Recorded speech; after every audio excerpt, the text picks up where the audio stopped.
right. Good evening, everyone, and welcome to the Grafton Select Board meeting for March 1st, 2022. I'd like to call the meeting order here at 7 p.m. First order of business, I would ask everyone please stand for the Pledge of Allegiance.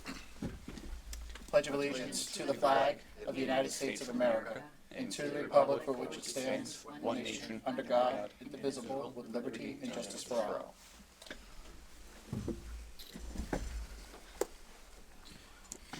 All right. I don't have any announcements tonight, but is there anyone here from the public who wish to speak on their own behalf? Anyone in the Zoom meeting wish to speak? Please use the raise hand function. We'll give everyone a minute. Do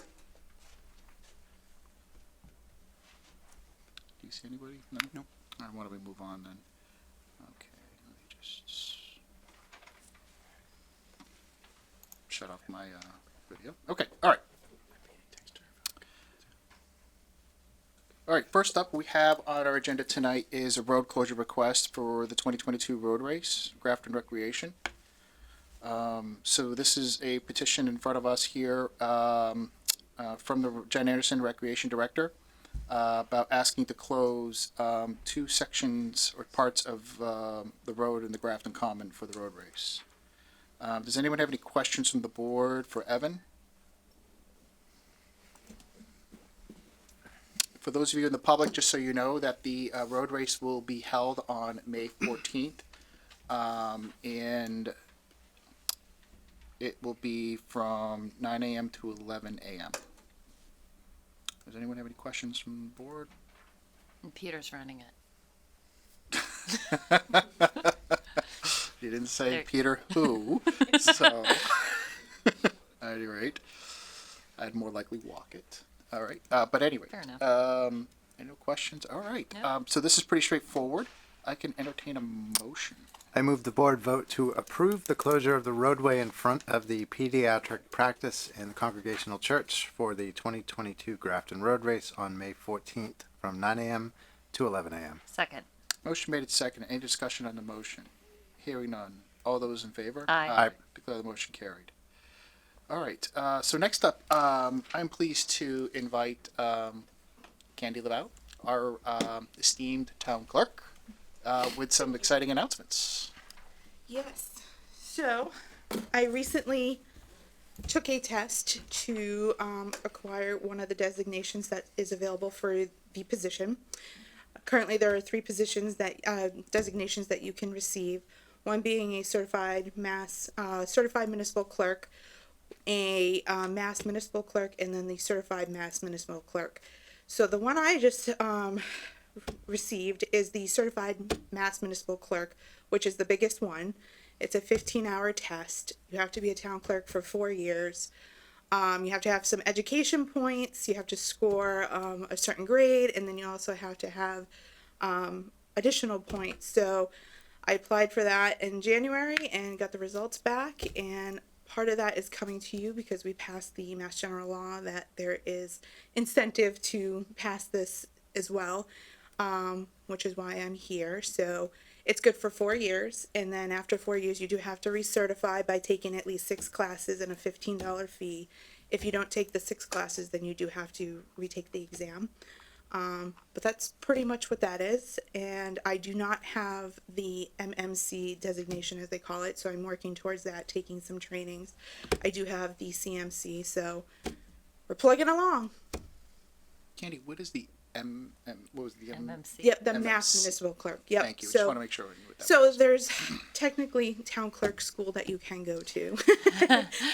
So one of the schools that you can go to is currently held in New Hampshire. It's a 1-week training at Plymouth State where you just take all different courses, but it's opened up to pretty much everyone in New England. So you can meet people from like New York, Connecticut, Maine, New Hampshire, Massachusetts, and I've met lots of clerks from different states there. And after 3 years of that, so it's 3 consecutive years of going, you accrue enough points to get your first designation, which is the CMC, the Certified Municipal Clerk.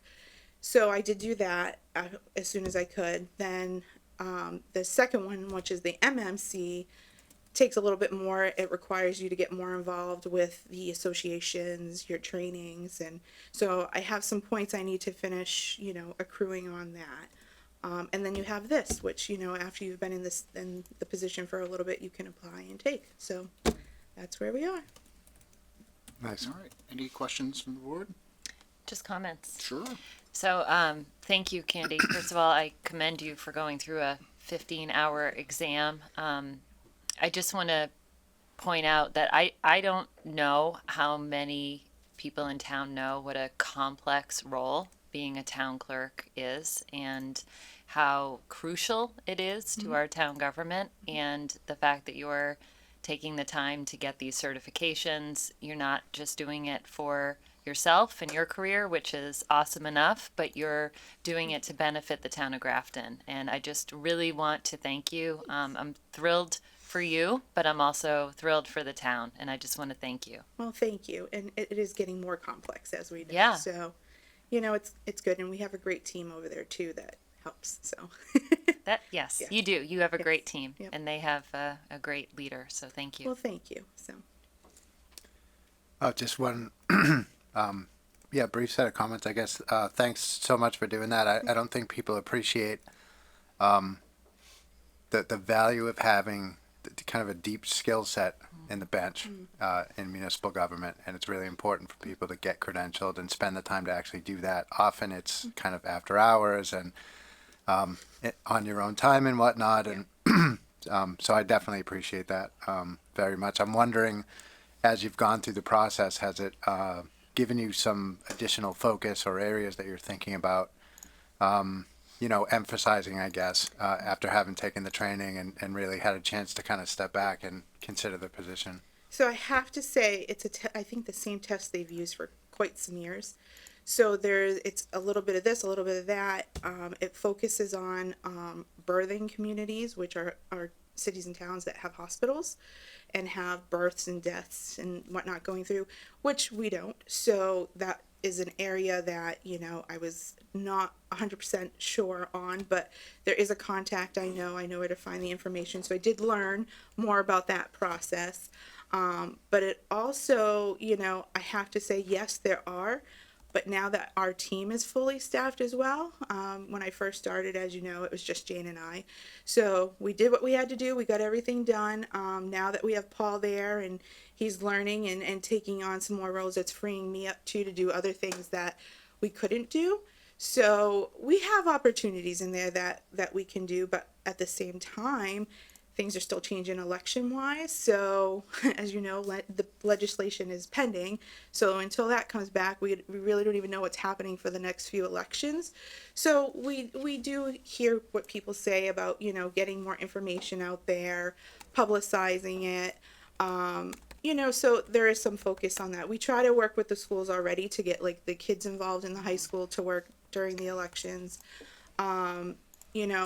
I talked with Dawn, the moderator, our new moderator, about hopefully eventually working more in the elementary schools, which was a brief discussion too. But yes, there are some things I'm hoping to do with that, and I know we need to get more word out, just election wise. And then, we just got a new software program too in the office, which I can't tell you how happy I am, which has made things a little more modernized too with things. Great. So we're finding, we're able to do like an email chain or blast to people. Hey, reminder, you got to do this, Peter, to your dog. Just joking. And then, But also Doreen.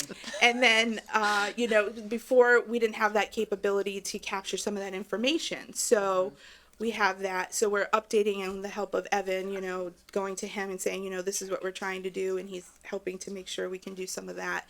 It's just, finally modernizing what we do too, because we're a lot of paper, as you know. Yeah. Absolutely. So we've been working with CPC as well to preserve our records. We're talking about digitizing stuff. So, there's lots of things, but also don't want to bite off more than we can chew. Absolutely. So, yes. So my main thing, I think I went off route, but yes, I'm hearing from people getting the word out is a big thing. So I guess, compared to what we already do, figuring out the best way of handling that. I'd love to work with the schools a little bit more, and I think that's going to take a whole big discussion as well. And I have some other ideas that I hope, we can do over the years, but I think we got to finish doing what we're working on now before I just start doing things, and I like to do them 100%. So, Sounds good. Well, if there's anything that we can do to support, please do let us know. I'll And, come back. Good. Yes. Fantastic.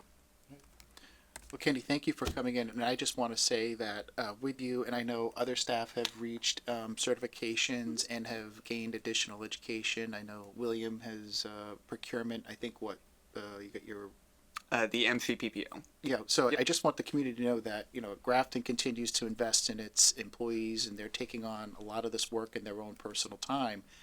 And it does benefit our town, and it's great to recognize it. And I just want to say congratulations, Candy, on the certification. And like you said, Matt said, anything we can do to help the clerk's office and any initiative, please feel free to let us know how we can do so. Thank you. And Really appreciate it. congratulations again. Thank you. Thanks, Candy. All right.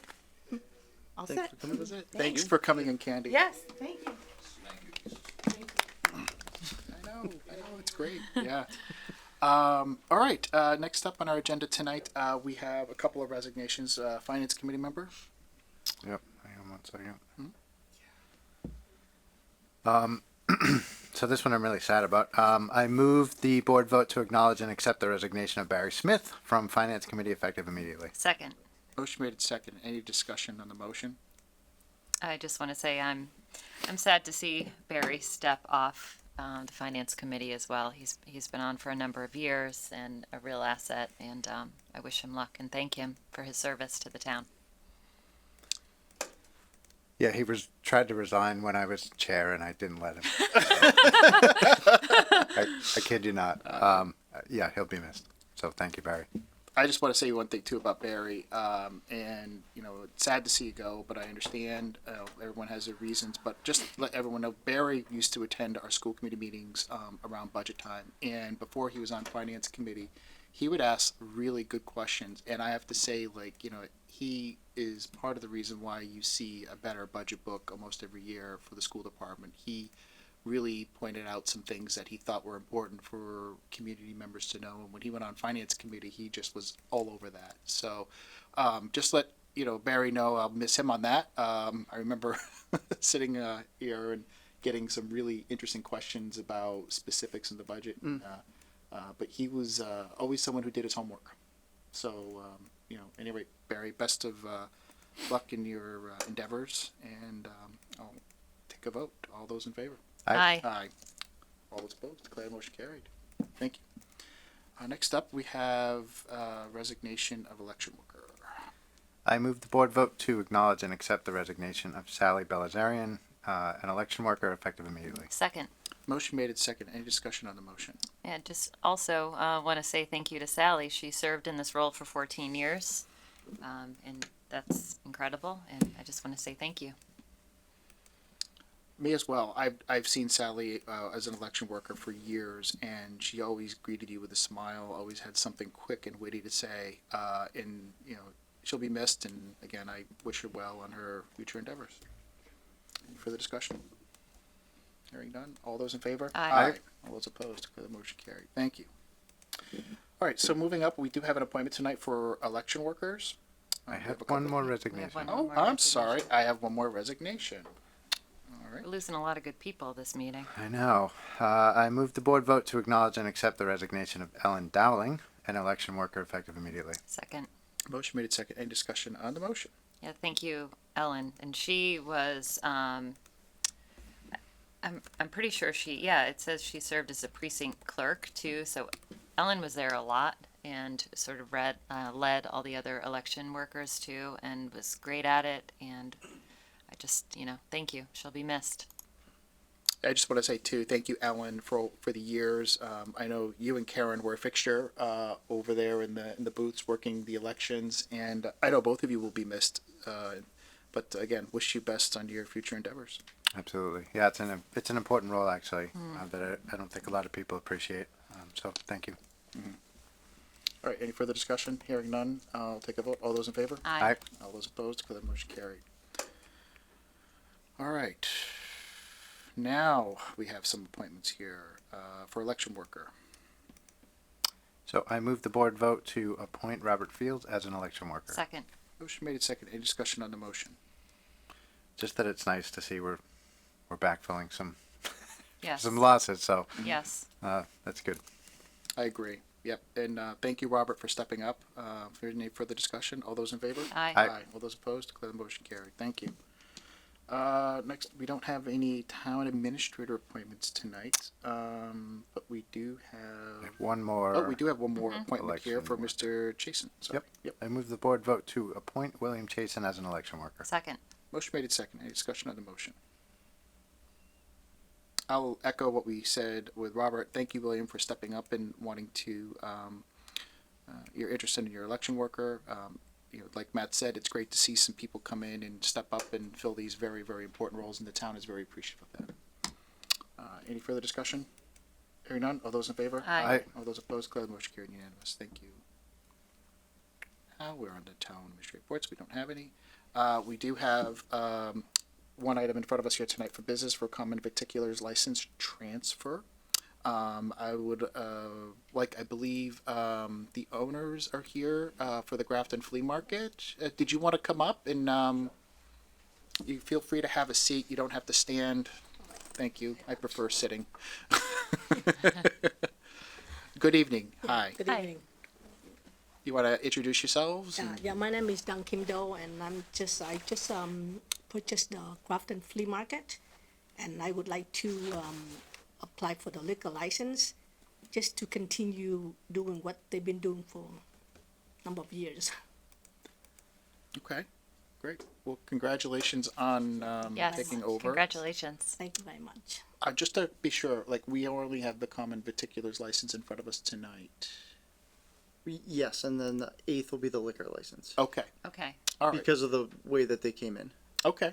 So, I think you came to see me. Was it yesterday? Yes, yes. Flies by. So we had already set this agenda the Friday before, so that's why they're split apart. Oh, So this is just the I can never Common say it. particulars. Particular. You all just said it different. Just so I we're said it clear. right. Everyone's pronunciation. The victualer's license is tonight, and the liquor license will be on the 8th. oh, Just because of the way that the applications are set. Okay. But this is something that we have to discuss and approve tonight. So thank you for Sure. coming out Yes. tonight, and it's great to meet you. Yes, And thank you I very think much. we wish you all the best of luck with the Grafton Flea Market as a fixture in this town for many years. yes. I think it's one of the largest flea markets still in the area, and it's Yes. one of the longer lasting ones. So we wish you all the best of luck. Yes. Is there any discussion on the transfer of the common particular license? Not necessarily about that, but welcome to town. Yeah, We're thank you very all much. I'm excited looking to have forward to somebody. it. Good. I'm Excellent. excited, nervous, but excited. Well, we look forward to working with you. Yes, we Thank do. you very much. Me too. Welcome. So on the 8th, Yeah, the liquor license will be. Cindy has all of your paperwork yes. that we had worked on Monday, and so that'll be on the next cycle, which is the 8th. All right, there. And she'll reach out to you about that as well. Okay.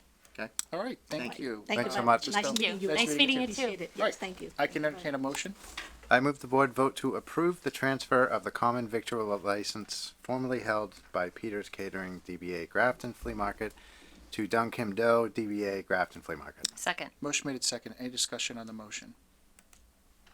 All right, hearing none. All those in favor? Aye. Aye. All those opposed? Declare the motion carried. Unanimous. Thank you.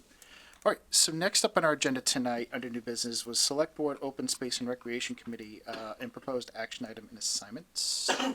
I'm going to hand this over to Doreen Okay. to guide us through. Sure thing. So, Thank you. thank you. Have a good night. So I, as you know, am the select board rep on Open Space and Recreation Committee, and we are going through the previous list that was put together. I'm just coming down to the Excel workbook here. So we had determined that, or the previous committee had determined that all of these items were action items to be assigned, but as you know, it didn't necessarily have a board or a committee assigned to do any action to them. So as we reestablished this committee, what we have been working on for the past few months is going down through the list and assigning a board or committee or commission to these action items, and then reaching out to these committees and saying, do you think you're the appropriate party to take action on this? And from a board's perspective too, as you can see, all of them are supporting. And so I wanted to bring this forward to our meeting tonight to see if there was any items that you would think belongs in another area besides under the purview of the select board.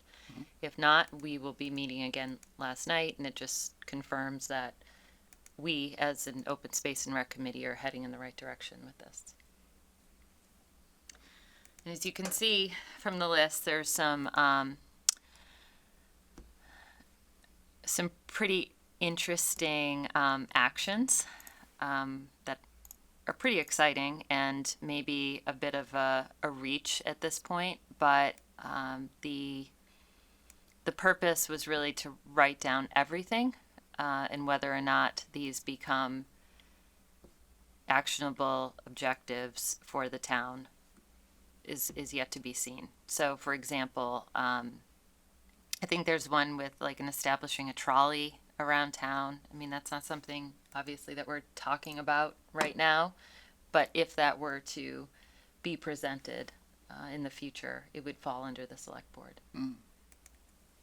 Why aren't we talking about that? I right don't now? know. I'm got a few months left to push that. I know. I know The some- Doreen DeFazio monorail. I know There you someone go. who's going to be sending you an email tonight about a monorail in support of. Okay.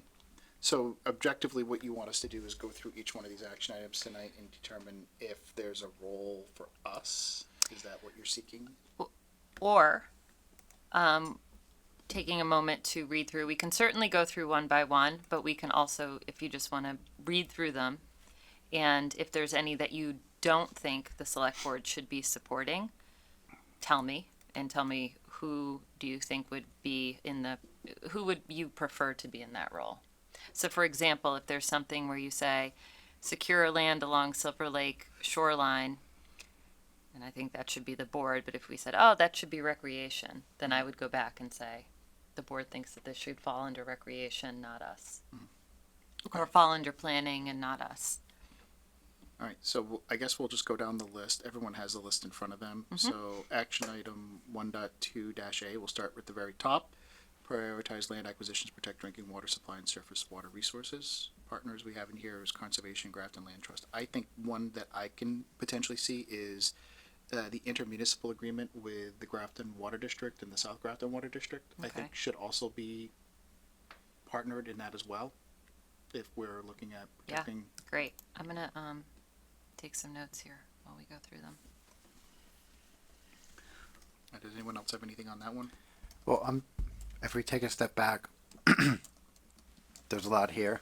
And I'm wondering, realistically, what is this support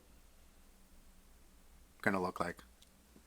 Like, what are we doing to help support our partner groups to facilitate this work?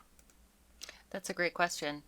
I would think in terms of policy, in terms of, if you think about our affordable housing discussion last week, in terms of what we should be doing at an executive level to help support these action items. And that's why it says supporting and not implementing, which if you were to read through some of the other lists, conservation or planning, they would actually be implementation. Right. So a little further down, there's creation of new committees.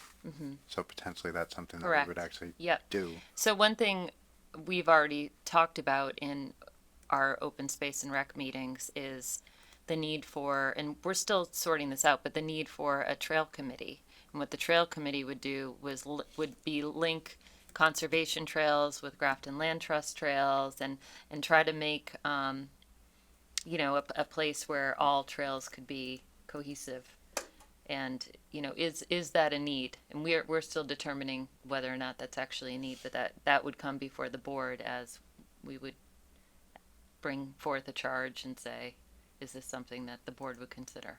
Got it. Similar to what they do in Westboro. Okay. All right. All right.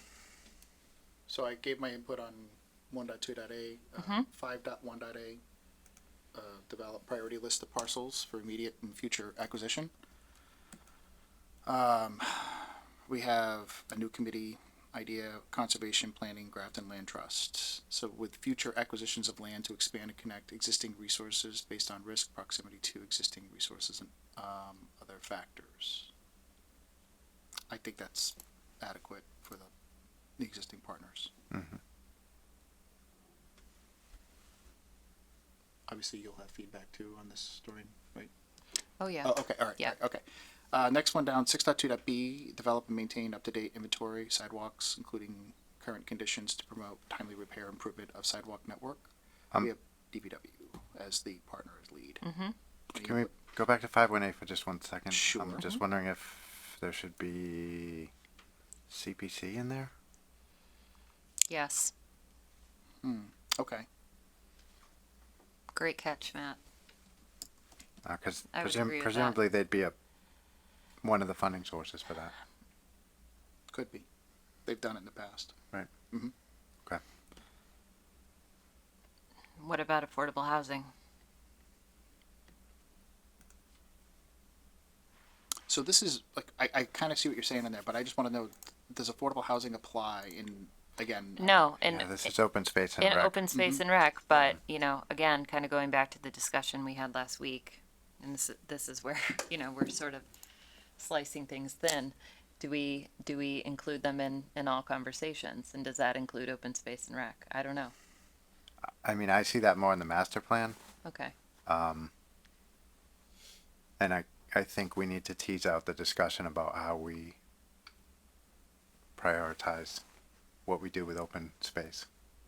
Okay. General. I don't know. No, I think you're right. I think at this level, The focus of this is exclusively open space and Right. rec. So right. If I may add, but this one, right, Matt, this one has specifics tying to expanding and connecting existing resources based on risk, proximity to existing resources, and other factors. So I kind of look at this as like if there's a parcel that abuts Silver Lake Conservation Area. yeah. If that were to come out of 61A, would that be something that that's a resource that kind of applies to where I think 5.1-A really exists. Yeah, I'd agree with that. Okay. But thanks for bringing that, Doreen.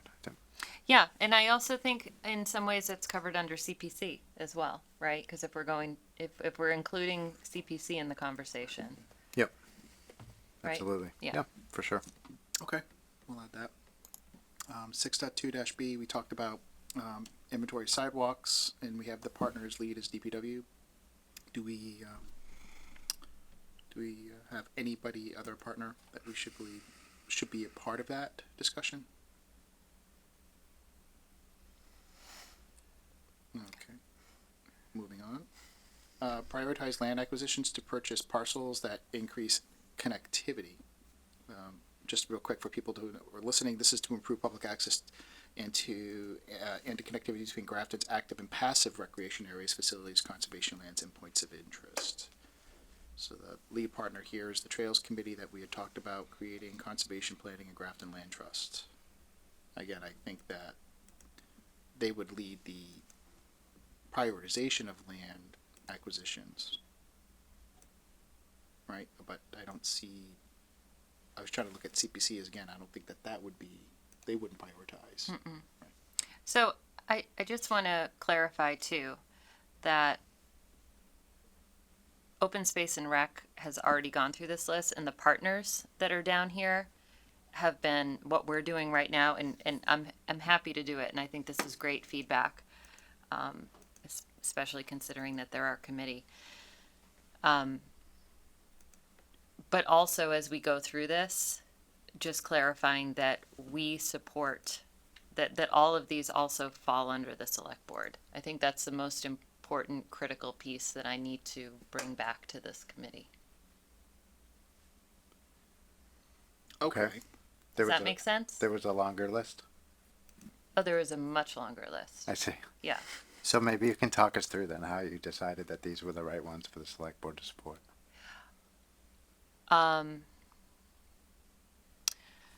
Sure. I can do that.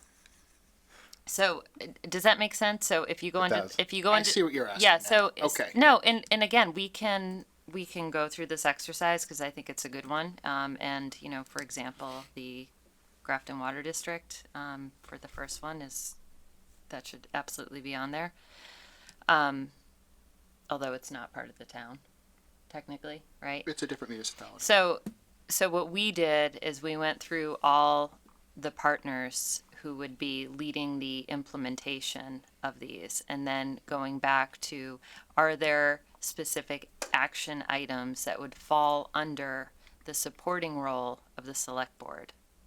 And so in these, I guess to answer your question, Matt, as we went through this, we saw all of these potentially coming in front of the select board.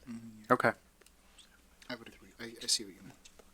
All right. So So these are things that So would be brought. anything with drinking water, parcels of land, maintenance, sidewalks, land acquisition, all of these would come in front of the board.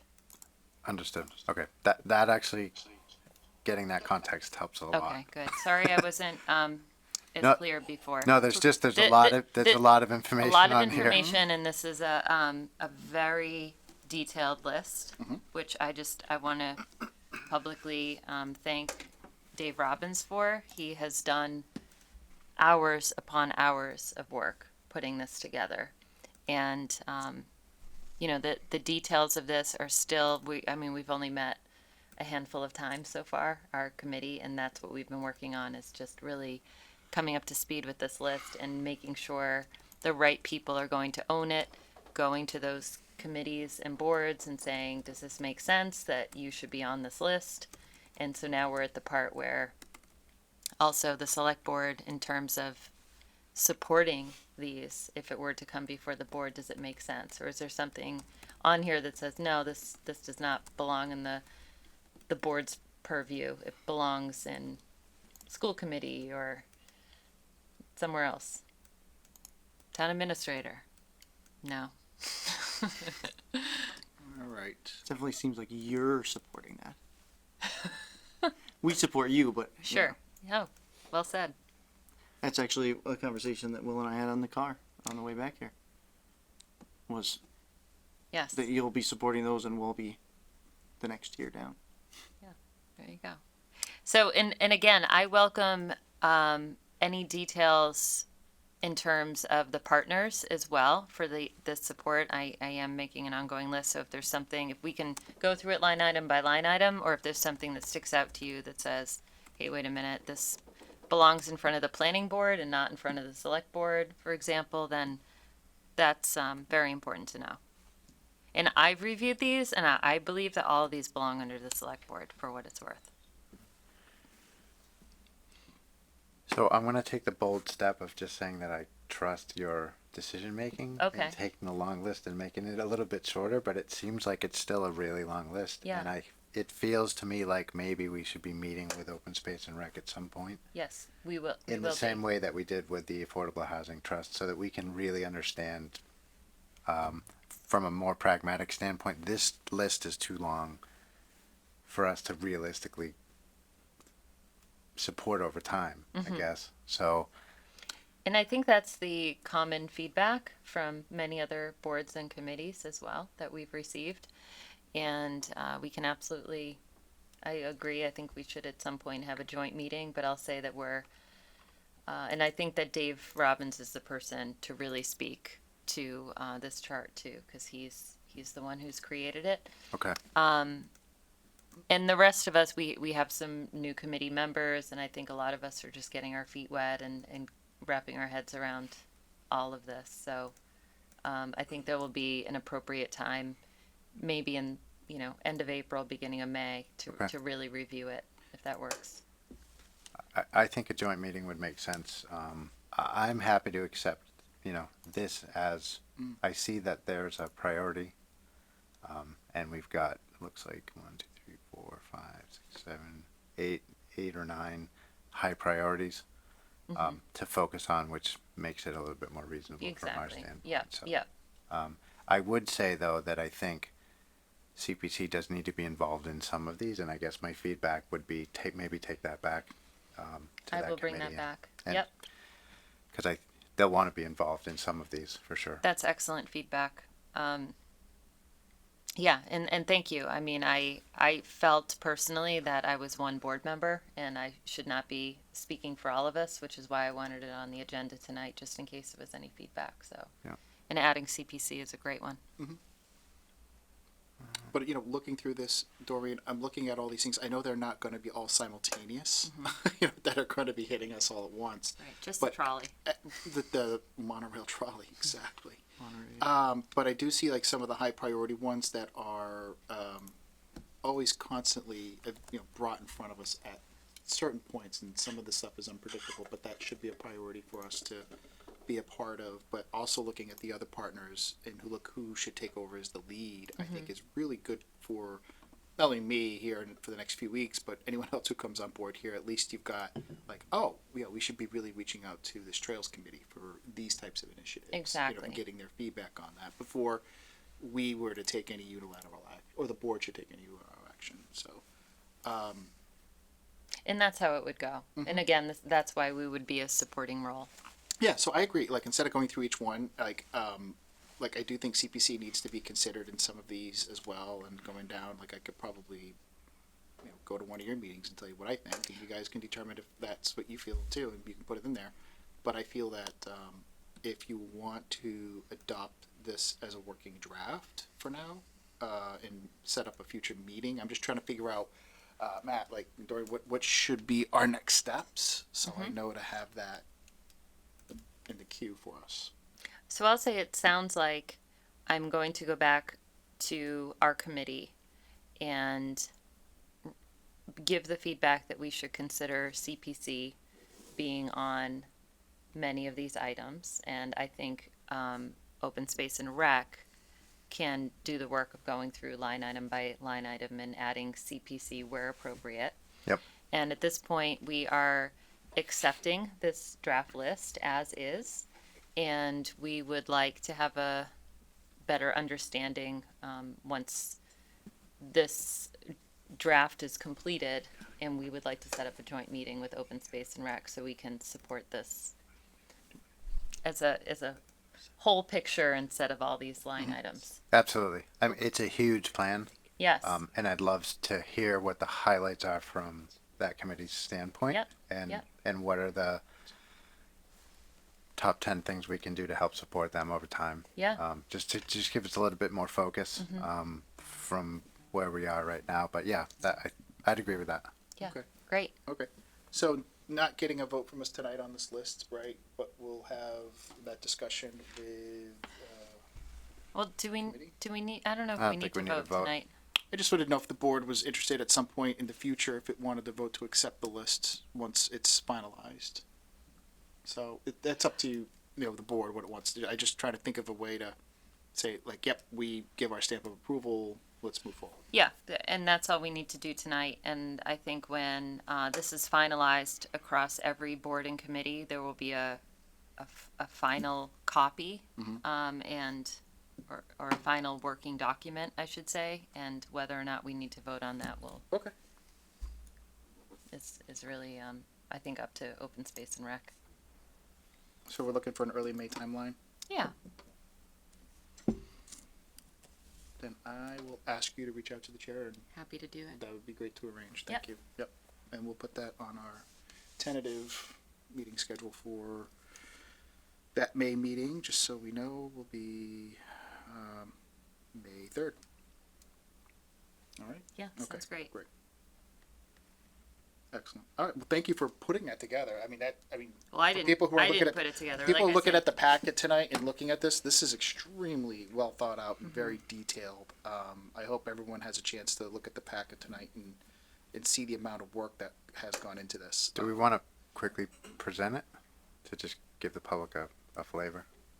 They could go right online and Yeah. get it. Or if William, is there any way you could pull it up onto the screen for a moment? Yep, I've actually got it right here. Yeah, that'd be Awesome. great.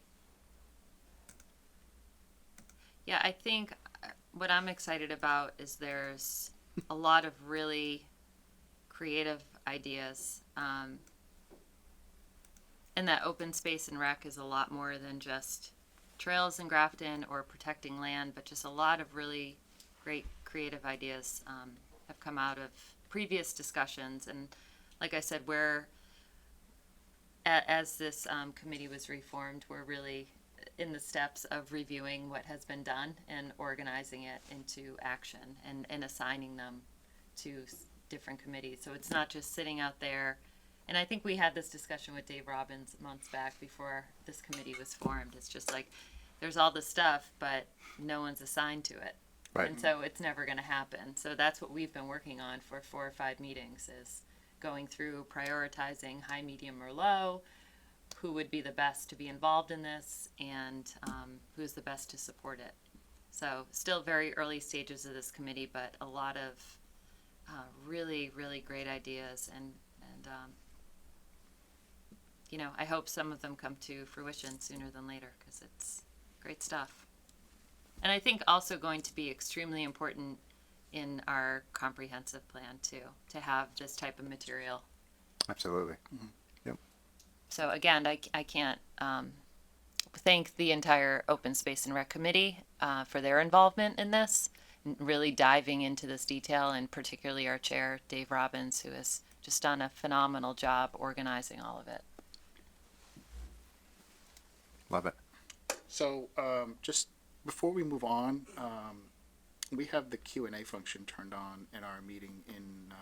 Emery Foley had pointed out a couple of comments. Oh, great. So she's on Open Space and Rec. Yes, and she wanted to highlight that the boards mentioned in this document have been notified and contacted, and that we, as the Open Space Committee, are seeking their input. Dorian is now seeking our input regarding the items that have included Select Board Responsibility Party. And she just wanted to remind us, Select Board is not named as the only committee responsible for any or all items. Right. I would agree with you, Emery. Yes. And looking at the items that have been presented tonight, just so we're clear that on the first couple of pages here, these were items that you are presenting to us that are showing who's the lead partner. But Correct. These are items here. I believe there's about just for the public, there's about 25 of them or Yep. so. And I've read through this, and like I said, I was going to go through and make recommendations on each line item, but I guess I can always send you my feedback. But I would agree that these are all items that would fall under us at some point in time for action once something were to come up. So, okay. All right. Any other questions from the board? No, just thank you. Thank you. And thank you to the Open Space and Rec Commission for putting together. There's more to this. Please look at the packet, ladies and gentlemen who are watching. It's quite extensive, and it's a lot of work that went into that, and it's good. Thank you. Okay. Moving on tonight. So the next thing we have in front of us tonight under new business is an application for an extension for 244 Worcester Street. As you're all aware, Planning Board received a request for an extension for the application made for the special permanent site plan approval relative to the proposed warehouse development at 244 Worcester Street. The applicant is requesting consent from the Planning Board as well as the chairs of both the Select Board and the Conservation Commission. So in front of us tonight is a letter from Fletcher Tilton, the attorneys who are representing the builder, looking for an extension for their. This is part of that expedited permitting process that we started a few months back. Correct. Is there anything else that I? think you No, need to so add? this is, just to refresh everybody, this is a chapter 43D expedited permitting process. During the course of that, there's been a lot of back and forth with public hearings and public input and changes to the plan, which has expanded the amount of time needed to get everything together for the planning board to be able to go through the process. So they're just asking for an extension to April 6th, 2022. So I view that as a real positive, and a sign that the planning department's doing good work on making sure that we're addressing all the concerns on that development. So I agree. And just remind me too, that they've continued the public hearing, for that, and that's still ongoing. Yes, still ongoing. Okay. All right. Any questions from the board? So this should just be authorizing the chair to sign. Yes. All right, anyone want to make a motion? I move the board vote to allow the request for extension of the decision deadline for the application for the special permit and site plan approval as submitted by Churchill and Banks Companies LLC to April 6th, 2022, and to allow the chairman to sign the consent letter on the board's behalf. Second. Motion made second. Any discussion on the motion? Hearing none. All those in favor? Aye. All those opposed, the motion carried. All right. Moving on. Thank you very much, everybody. Does anyone have any select board reports? Not tonight. I have one quick report, and I'm sure Evan will fill in on some more details here, but the ARPA committee did meet last night. We will, on the next meeting, have a decision for the board to make to accept the recommendations of the prioritization list for the expenditures of ARPA funds for certain projects due to timeliness. If we need to act on some of these sooner rather than later due to times of which we can get materials and finish projects before like start of school and so on and so forth. It's just one of them. So the board committee met yesterday at 5 o'clock. We had a pretty good discussion just to let the public know that we are recommending that the board at a future meeting basically approve 3.3 million in expenditure out of the 5.2 million that's been allotted to the town. The big ticket item for people are wondering like where that comes from is 2.5 million of that obviously is going towards the project at the Grafton Middle School for the replacement of those HVAC units and those vents that have been there since the building I think has been built back in the 70s. I'm looking at Rich Whitney because I think he was. So at any rate, I'm looking forward to presenting that. We'll have a little bit better of a presentation for the board, and obviously if there's questions or answers, Evan will be here to answer them. And if there are things that you feel that you need to have answered from some of the other departments who made those requests, just let us know and we can invite them to the meeting on Tuesday. Great. To answer those questions directly. Sounds good. Does that work for everybody? Yes. Okay. All right. Anyone else? Nothing? All right, Evan, do you want to go ahead and, I know we have budget update. I know we left this on here, but do we have any significant or minor changes that you want to bring to our attention from the last presentation? Yeah, I'm going to talk about the ARPA committee meeting last night. There we go. Sorry, I had to get that in before you, so. Yeah, no, that's on there. I have just a couple other little bullet points that I'll talk about under there. So, we continue to work on that chart of accounts that I talked about at our last meeting.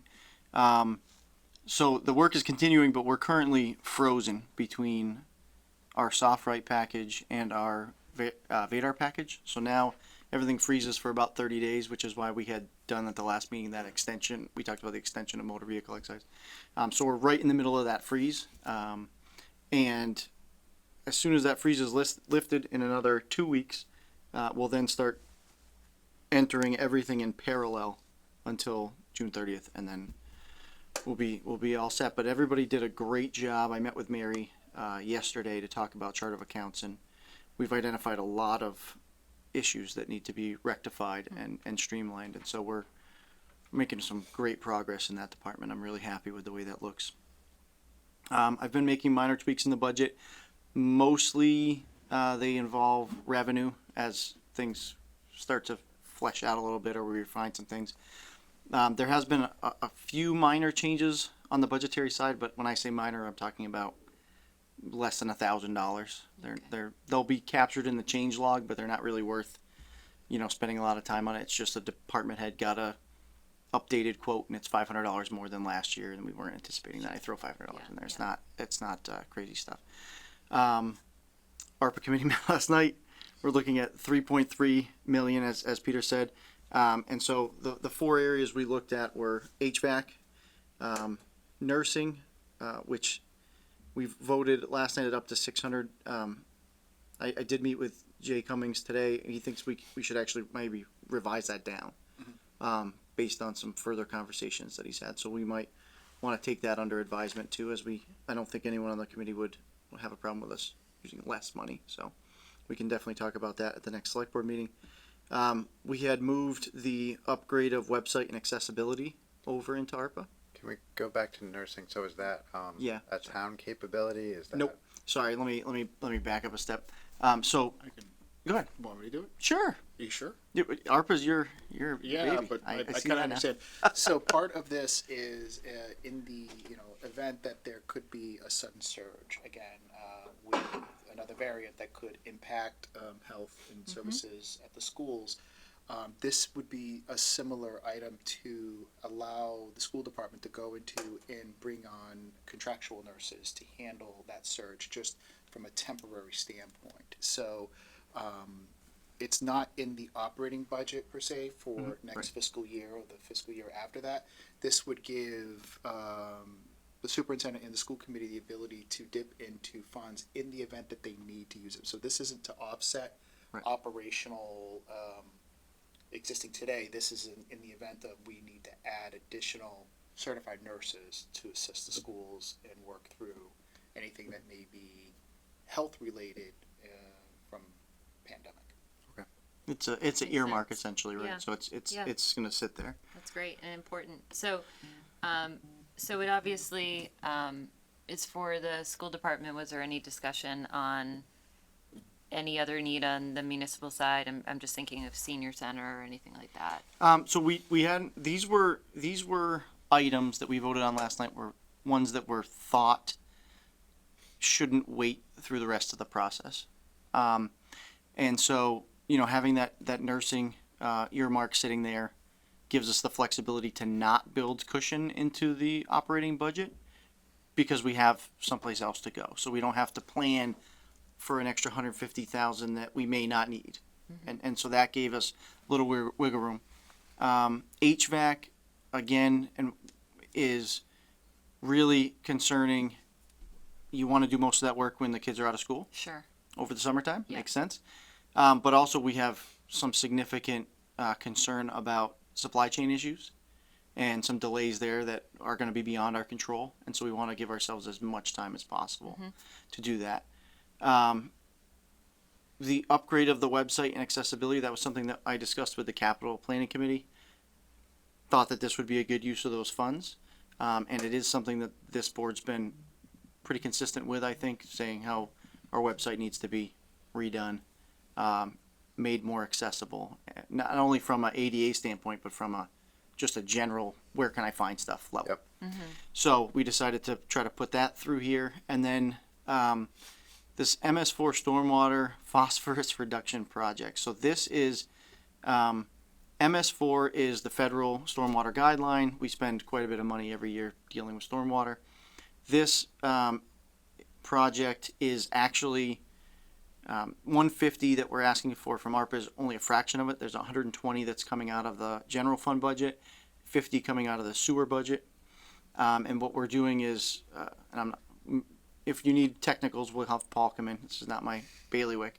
But essentially we're building, let's call them contraptions that will keep phosphorus out of the Axtell watershed. And so, no, Assabet watershed. And so that's something that has been identified that we need to do for work. And we just thought, well, if we can grab monies from different areas, that would be a good approach. Yes. So that's how we got here. Got it. All right. And just to remind the public, how long do we have to spend our ARPA funds? Is it 3 years? 2024. 2024. Yep. Okay. December, I think it's December 31st, 2024. So what we envisioned is going after this 3.3 million on projects that we thought, projects and earmarks that we thought were time sensitive. And then starting in the next couple of months, working with our consultant, the public outreach portion with the remaining 2.2 million of what do we want to see, what can we do, is it grant programs, is it historic things. There's going to be a lot of different options that people can then vote on and send the committee in different directions. Okay. And the items that were on there that didn't make this list, they will also be considered? Oh yeah. Yeah. Yep. Okay. Yep. None of it went away. These were just Sure. ones when you read down the list and you start to think, well, if we don't deal with HVAC till July and you can't go into contract until, August, and then now you're receiving all of your supply in December, that's not helpful for a building that needs heat, the heating HVAC system to be redone. So it's really pushing that timeline. Not only that, but one-time funding for such a huge capital Yeah. expenditure It's- is a really good use, in my opinion, of our ARPA funds. Yes, and let me back up even one step further. These funds would all have been in the operating budget. We would have had to borrow money for Right. that HVAC this year. Nursing, we would have had to build in a buffer. The website was a capital plan, and that other 150 was also going to be capital. So that also changes the timeline in which we're looking at it, because these were all things that were in the pipeline that needed to be funded in fiscal 23. So, Yeah. all part of the consideration of this proposal. Great job. Thank you. Quick update on the Grafton Fire Department. So I was talking to Chief Canoyer earlier. He was on his way to attend the Academy graduation in Stowe. We have 2 cadets that are graduating tonight, and so he'll be up there doing the badge pinning, which is pretty cool. It says paper reporting, doesn't it? Like we gave him a report to do, and he finished it on time. So he, as of March 1st, there's no more paper reporting of fire. It's all electronic with the system that we have, Oh, wow. and it's all up and running, which is Awesome. yeah, it's pretty awesome. That it's really a month and a half project. That's been a long time coming. So I'm really impressed that they were able to get everybody on board. So will that capability help drive grant opportunities? Oh, absolutely. Yeah. Yep. That was historically one of the hurdles that Yeah, Grafton right. ran into, was not having updated data Yep. to use for grants, and this will make it so that we're consistently up to date. Fantastic. Yeah, it really is. It seems like such a small thing, but it is a huge jump. Yeah. I think for the department and their ability to access other technologies moving forward, as well as other grant funds to do other things. It's pretty huge. Yeah. Love it. So they're currently working on a recruitment video. Cool. Yeah, the chief explained it to us last night. Sounds like it's going to be pretty cool. They're targeting to release that for April 15th. They did just do a recruitment drive, and they gained 3 new firefighters. I believe 2 are already fully qualified, and 1 has to go through the academy process. Regardless of that, that's great growth Outstanding. for them. And the chief was able to complete the overview of their phone system build out and place the order. So they'll have upgraded phones through all 3 of the stations, with new capabilities to connect the 3. They'll also have failover to other municipal facilities. So should something go wrong, they should have some fallback capability, which is great. I just want to comment before you go on to the next thing. I mean, recruitment and retention is a huge issue, not just for Grafton, but nationwide.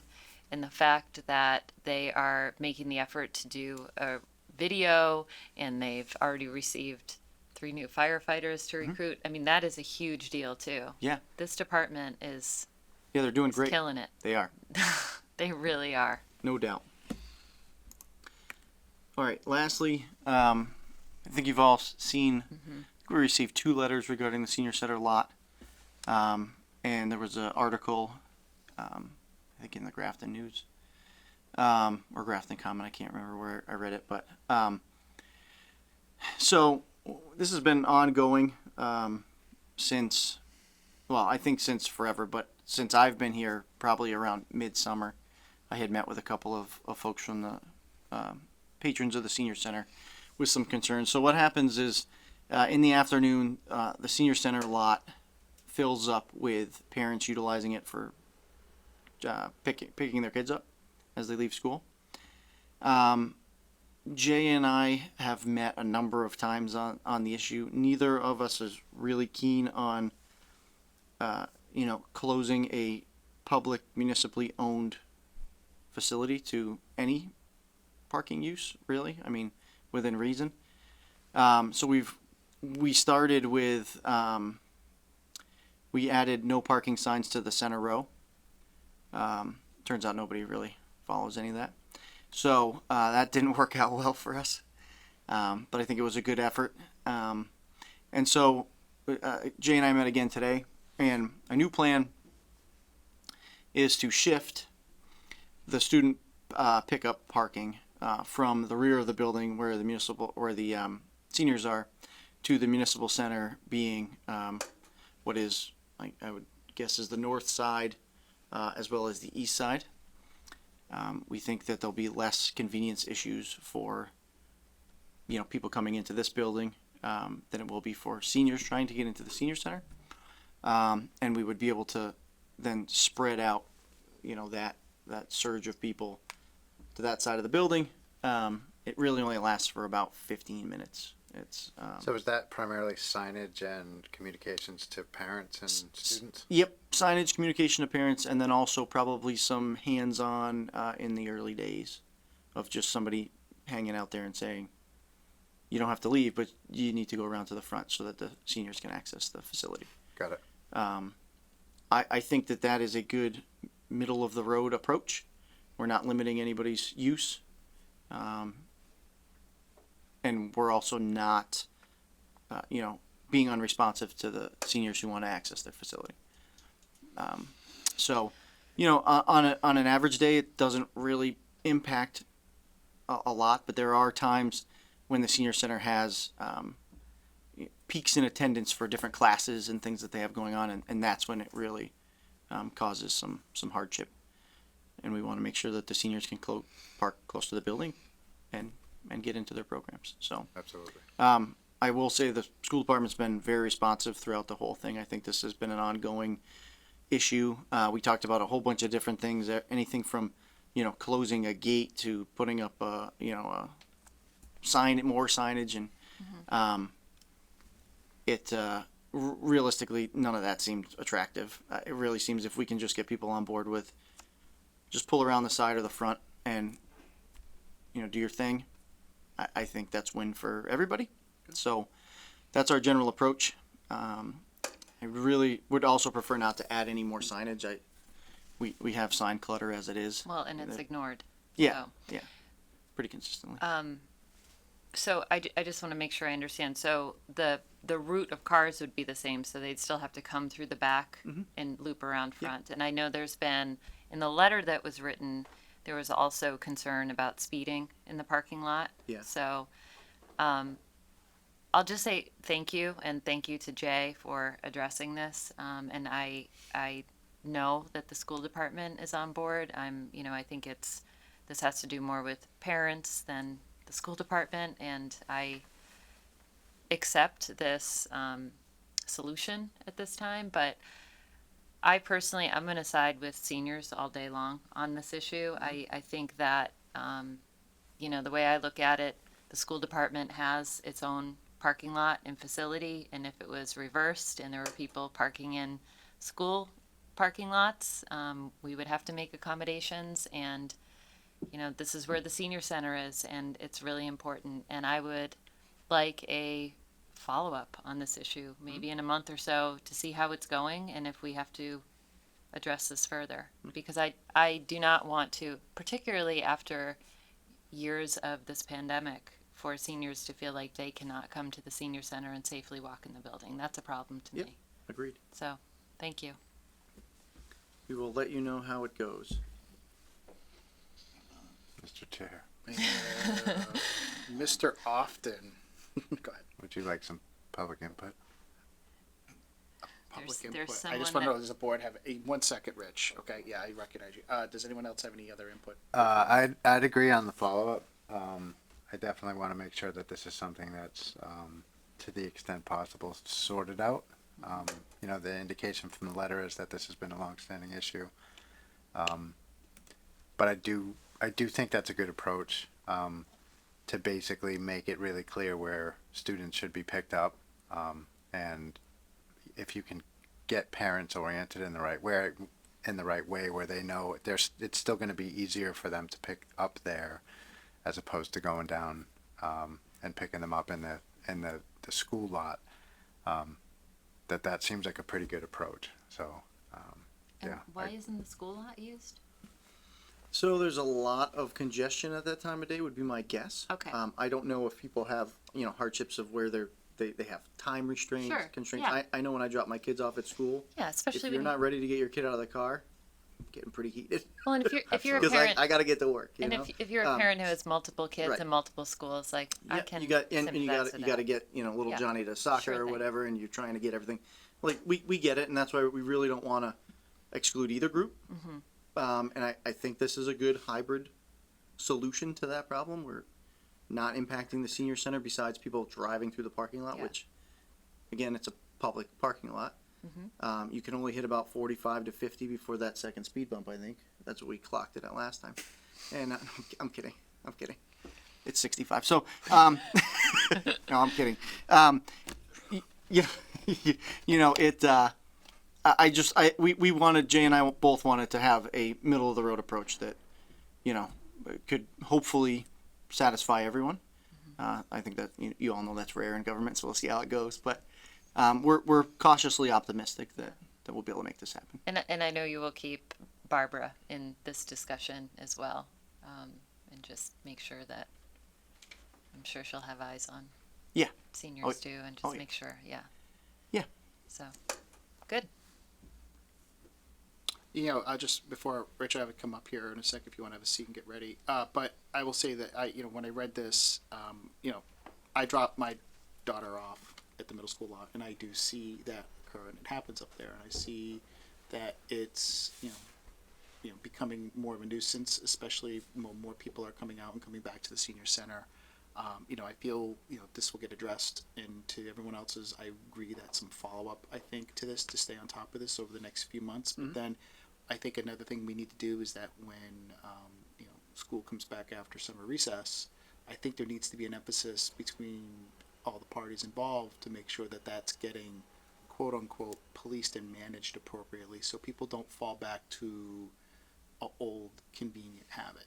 Right. So I think that's something that needs to just be kind of in the muscle memory between everybody, and just know that given a break and extended period of time, people might go back to, oh, I'm clever, look what I can figure out and do. You know what I mean? So, Right. Or there's new parents and new students every year, and these things need to be Yeah. addressed. Indeed. Yep. Rich, thanks for your patience. No problem. Rich Whitney, 13 Greeny Drive, North Grafton. I spent this afternoon, early this morning, with a bunch of seniors at the senior center. They asked me to come because they know that I'm running for the select board. And they wanted to talk to me about this. And as I talked earlier, we were talking about how the parents don't respect the seniors on when they're doing parking where they're parking, and they're parking in the handicap zones over there and everything else. They're afraid that when they back up, they're going to run over one of the kids. I like Evan's idea here of running them around to the corner out back here as a solution, but I'm not 100% on that. I think the senior center should be the senior center, just like Doreen said. Our seniors, and I'm a senior, to be honest with you, should be there. If it's not policed right, and it's the traffic come in, and they do speed, and they hit those Jersey, whatever you call Speed it, their bumps, speed yeah. bumps. They're going to, ruin their car or whatever, but they don't care, because one of the young ladies, I call them young ladies today, told me that the cars just turn around and go back out the same way they come in. They don't want to wait their turn. So my question is, if we do what Evan says for a time being, and we put maybe some cones up to deter that traffic around by the fence coming out around, where you just put up those nice little signs that says parking for 3 hours only, and we put them to the fence and circle them back over around, that would keep the people away, the cars away from the senior center, and no parking at all. And maybe by having one of the chief's men, you know, up there in a plane car, if they park up there to pick up their kids in it, he could go over or she could go over and say, hey, this is what we gotta do. You know, you have a designated area now over by the front of the building. Use that. If not, I have to give you a ticket. You know, there's gotta be a way and another way of doing this instead of giving out tickets or whatever. I think the senior center should be left alone and the school should be left alone. If you got kids in the school, why are you coming to the senior center to pick them up? That's, you know, that's not right. So I'm on board with Doreen, senior center, or do we build another senior center somewhere? We have a building, we put a senior center in, you know?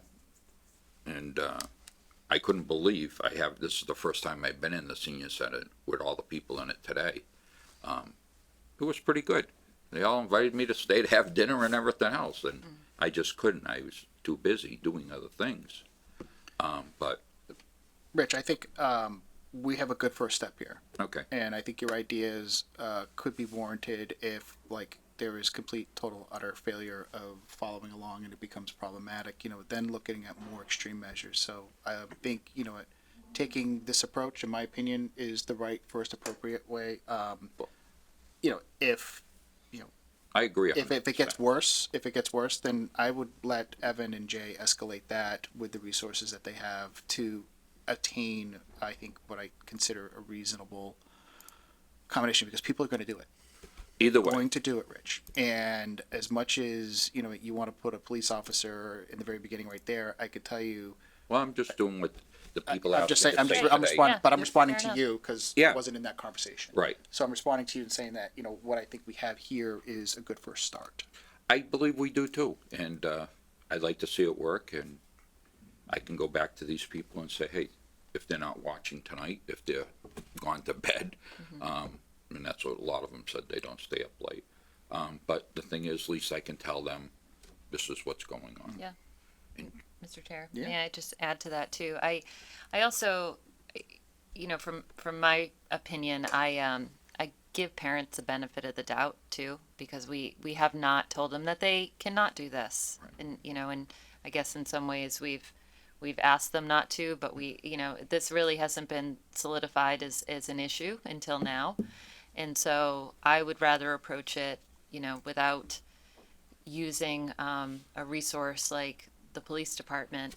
And I'm not saying that. no, right no, up I know that, or you know, changing locations on the seniors. I would rather just start with giving parents the benefit of the doubt that this is just something that needs to change, and you know, we're a Right. great community, and people are going to respect each other's space and understand that this is what needs to happen. Well, And- it comes down to the seniors don't want to hurt anybody Of backing course. out. Yeah. And neither do I want to see anybody get hurt. of course, and But one's got to give to the other, and I think that the parents have to give to the seniors. yes, and like I said, that's I what- will support the seniors 100% I will in too. this.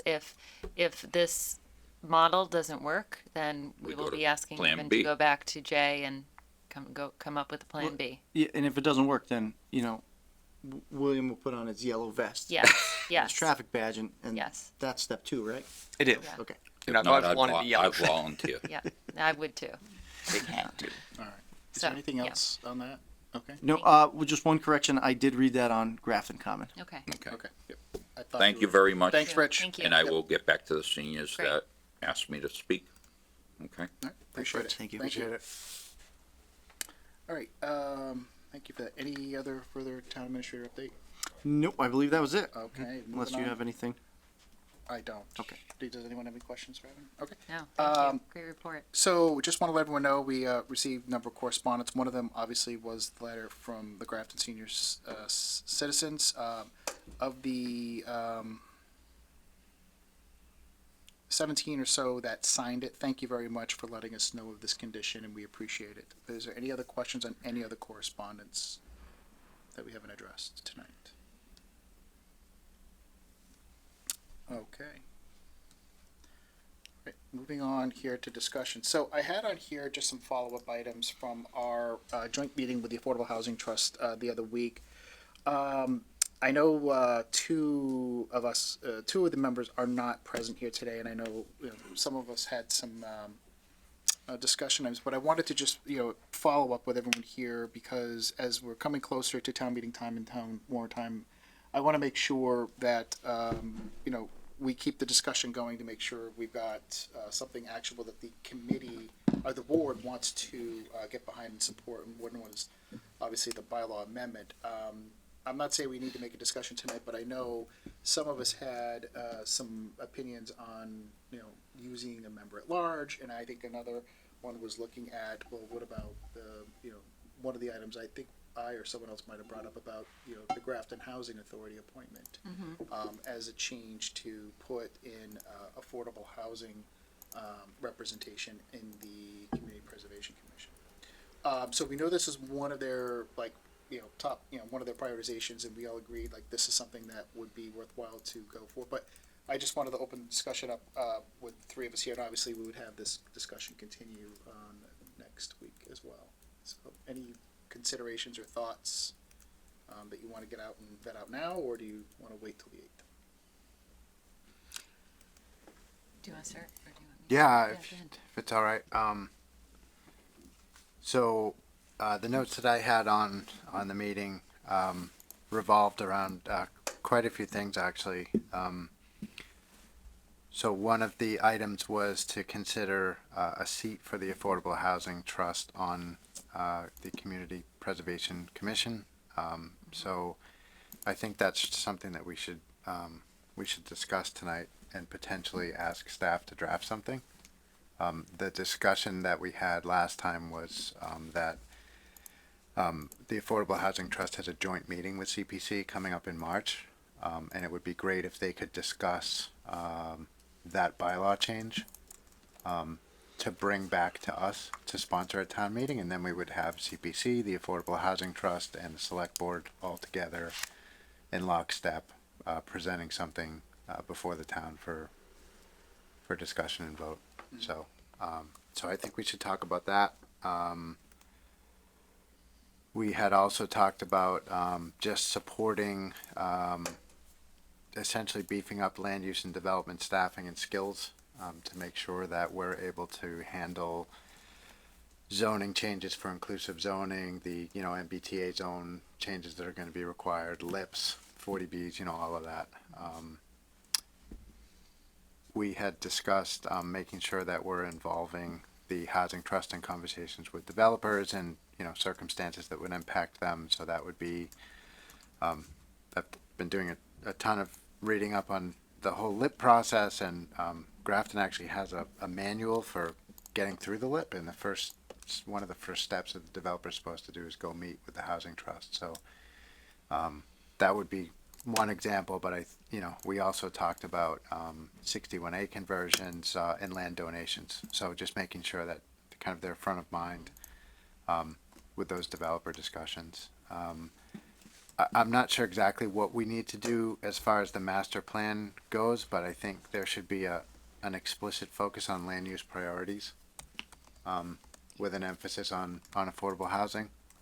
And again, a lot of that is an input process to creating the plan, but we should be, I'd like to see some discussion with the consultants that we bring in to do that plan, that we want to focus on affordable housing, because I think my estimation is that we've done a pretty good job with open space acquisition, conservation, you know, and everything that goes on within conservation and land trust has been very successful over the past 15 years or so.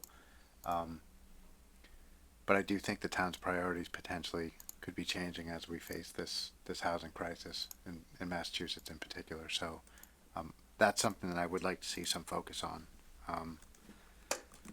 And then the last thing I think is just the appointments process, and you know,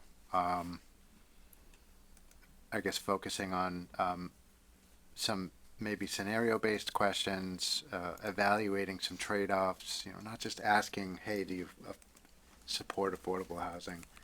but actually asking some questions that are going to tease out how people think about priorities, and you know, is it going to be a concern if the particular development that's under discussion is in your neighborhood, for example, because everybody supports it until it's next to them, sort of thing. So those were sort of the basic things.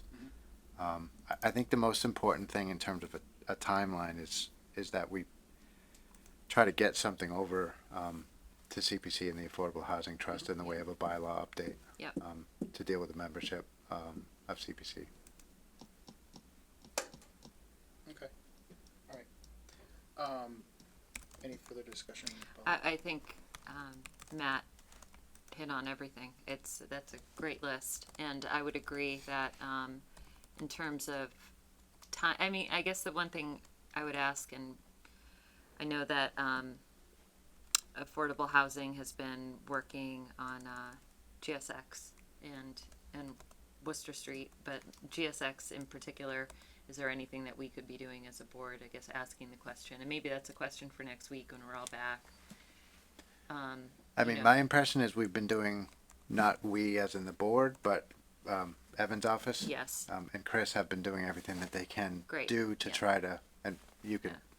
correct me if I'm wrong, but you've been in discussions as needed to Yeah. to try to help them work through the whole TIF process, and Good.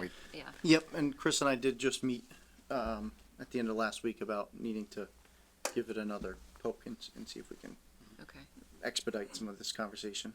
Okay. I think it's important for Chris to be working through at pace, and I know I'm pretty sure that he is, but determining whether we're in safe harbor or not. I know he's got a number of Yep. interactions with DHCD to go through to Yep. get us. That's really important, especially when we talk about lips. Yep.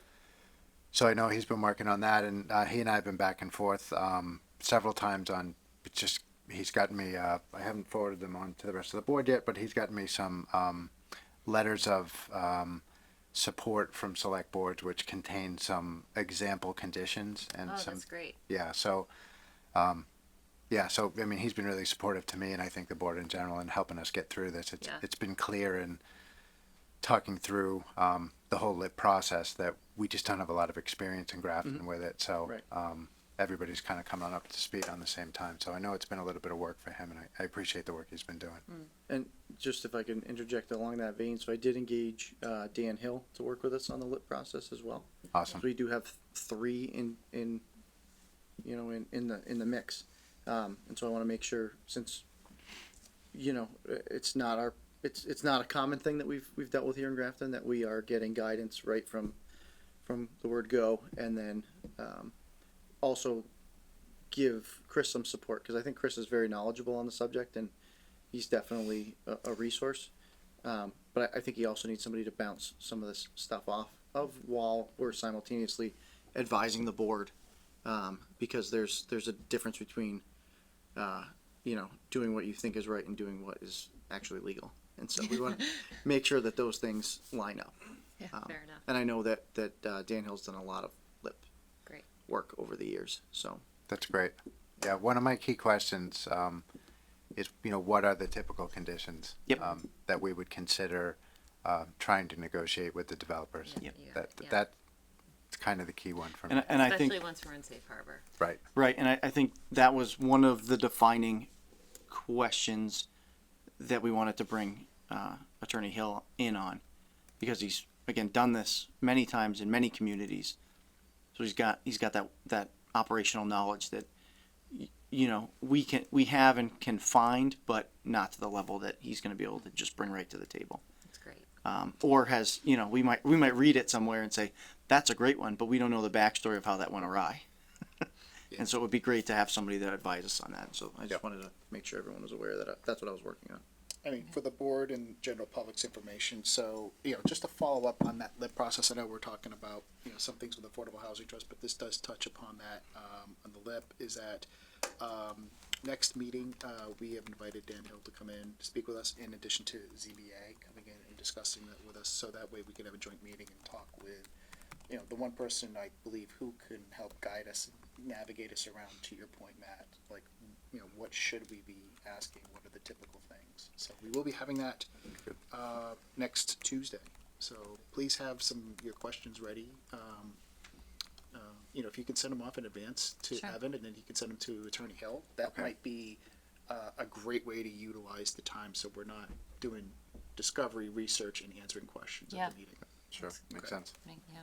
But please forward them to Evan, and then he can forward them to Attorney Hill. Yeah. Other than that, any further discussion on?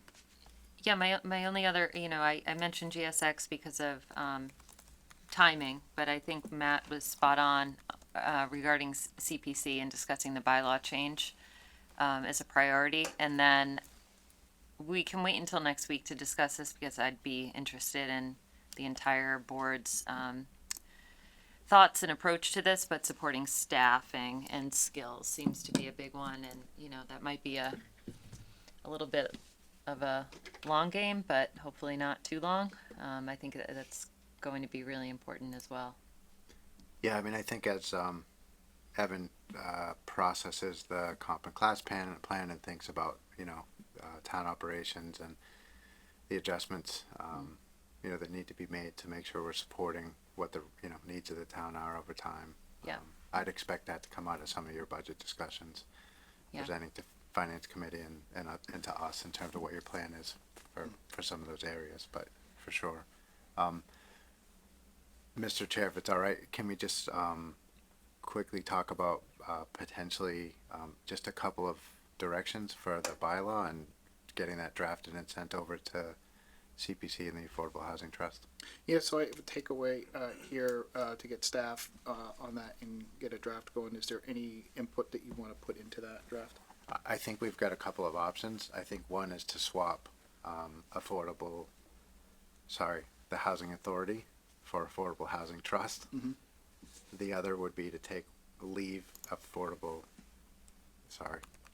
Housing Authority Yeah. and swap a member at large for affordable housing. Those would be the two options. I think the bylaw change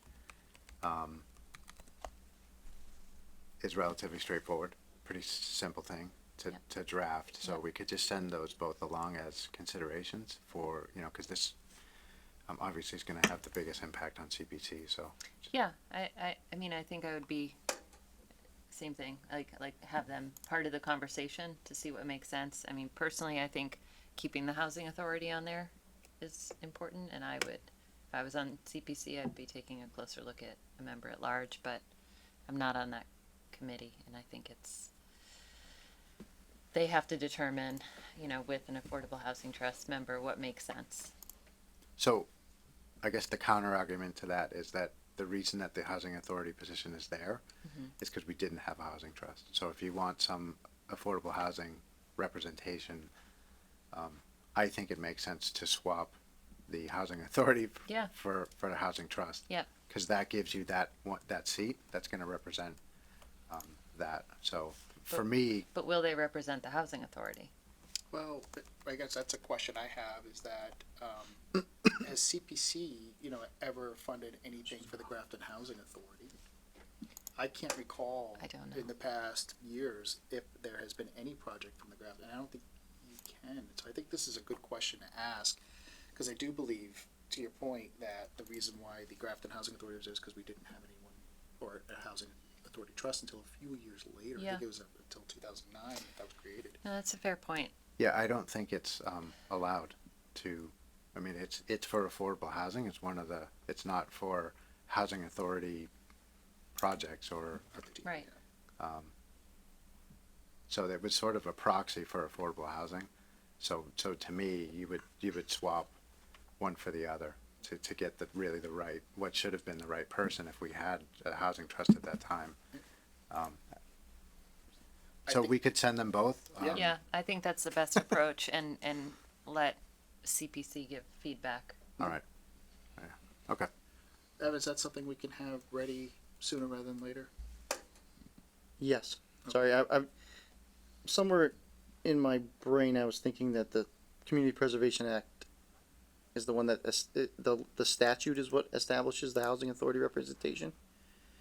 But I'm not 100% on that. So So the CPA Act defines like someone from historic, and Yep. there's some statutory requirements to have people on there. Right. I think it would be good for us just to have someone review that for us and, Yep. and give us the opinion on that. If Yep. we could be talking out of line here if the statute does require the housing authority to be a member, then obviously I think that's a moot point then at that point, so that we gotta Right. leave that. So then our options are, swap out a member at large, but if we can research that, and just come back with us with a memo, I will do so. that'd be great.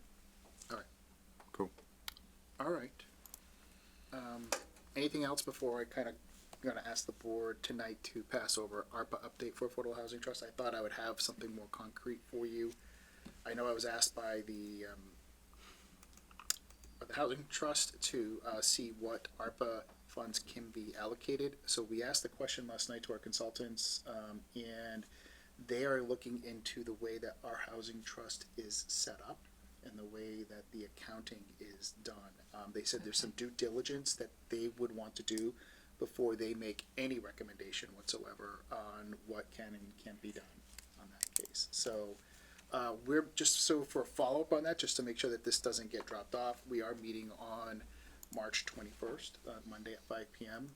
We should have some follow-up information from there, and then obviously once we have that, then we'll have the subcommittee will have some parameters to consider, and then obviously put that in with the rest of the matrix in the matrices with all of the other proposed ideas for the use of that funding for consideration, and then to that point it'll go out to community for some feedback. Obviously, they're going to run some sessions for us and online surveys and so on and so forth. So once we have that, then we will. I'll give you an update. Thank you. Yep. Anything else under the 3 bullet items for affordable housing? Okay. So another thing that had come up in a past meeting was, again, this was kind of touched upon what Matt had talked about a few moments ago about select board annual appointments and looking at some standardized questions to ask to tease out people's intentions, right? So one of them was, you don't want to put someone on affordable housing who's not in favor of affordable housing, right? I mean, but to tease that out, this was something that, we talked, and again, I use that as just an example, okay?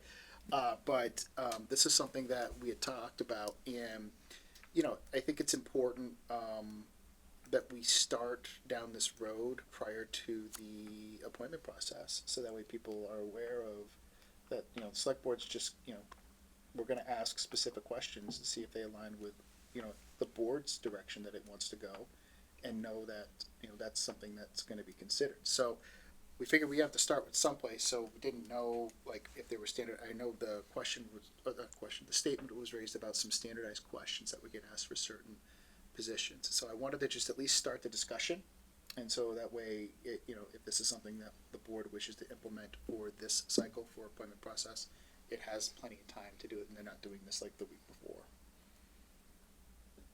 we do appointments. So, any feedback, any discussion items from the present board tonight? I have some thoughts. Okay. How do I put this? So, to me, I feel like this complicates the appointments, because I think different committees and different roles require different questions, and so I want to be careful that we're not making it so standardized that we're unable to kind of get to the charges of the people that we are appointing. And then secondly, depending on who is sitting on the board and who is asking the questions, I feel like there should be some level of the ability for us to, I mean, it very different from an interview of an employee where we'd want standardized questions. I think when you're having a conversation with a fellow resident on their, who are volunteering their time to serve the community, I would want to be able to just ask the questions I want to ask. So that's just me. I'm not opposed to this. I just find it a little more complicated than it needs to be. We can come up with some standardized questions, but I don't want to limit us. And I don't want to limit future board members either. Oh, that's a good point. I just think Yep. that us standardizing something down the road, you know, if there are questions, and I think there should be some freedom to have a dialogue. So I agree. There was some commentary in the housing trust discussion, though, that I think was important, even though I'm not sure it got highlighted too much.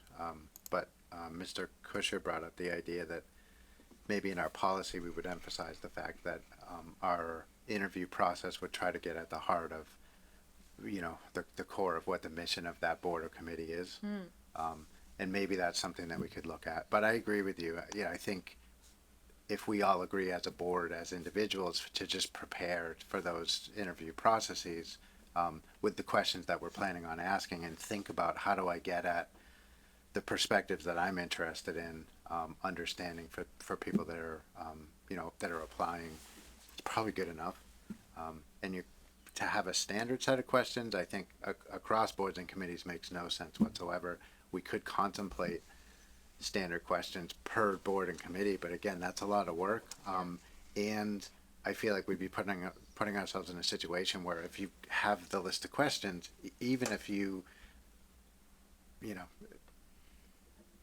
you can come up with anybody can come up with a good list, like answer to sort of standard questions that you're given in advance. So Yeah. I do feel like it has to be a little bit more back and forth. A little more depth Yeah. in the conversation. Yeah, and for example, you know, we had a joint meeting with the school committee a few weeks ago to you know, appoint a new member to their committee. Well, the questions, although coming from the school committee for that particular interview,